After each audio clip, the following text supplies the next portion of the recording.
வணக்கம். கைரேகை ஜோதிடம். இந்த பதிவில் நம்ம நீண்ட கை அமைப்பை பற்றி பார்க்கலாங்களா?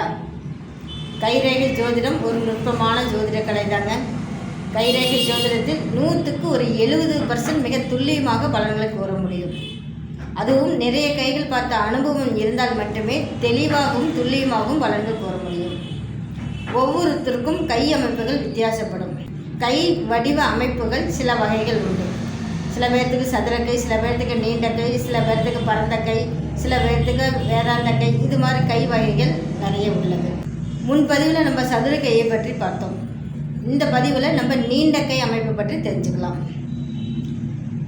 இந்த நீண்ட கை அமைப்பு எப்படி இருக்கும்னா, ஒருவரது உள்ளங்கையானது நீளமாகவும் அதேபோல் விரல்களும் நீளமாக இருக்கும். அதேபோல் ஒவ்வொரு கட்டும் 3 கட்டு இருக்குன்னு சொல்லியிருக்கேன் இல்லைங்களா? அந்த 3 கட்டும் நீளமாகவே இருக்கும். இந்த அமைப்பை உடையவர்கள் பொறுமைசாலிகளாக இருப்பார்கள். எதையும் நிதானமாக அளந்து பேசக்கூடியவர்களாக இருப்பார்கள்.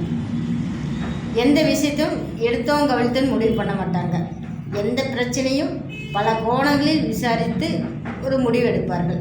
இது நல்லதா கெட்டதா, இது சரியா தப்பா என்று யோசித்து பார்ப்பார்கள்.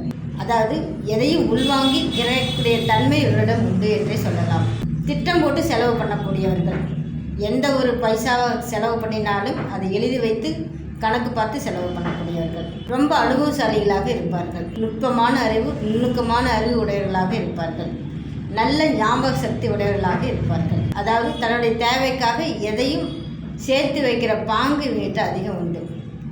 தன் குடும்பம், தன்னுடைய பிள்ளைகள் அப்படிங்கிற அமைப்பு இவங்ககிட்ட எப்பவுமே உண்டு.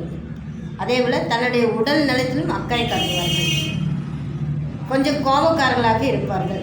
அதனால் கோபம் வந்தால் வானத்துக்கும் பூமிக்கும் ஜங்கு புங்கு நெல் குதிக்கக்கூடியவர்களும் இவர்கள் தான்.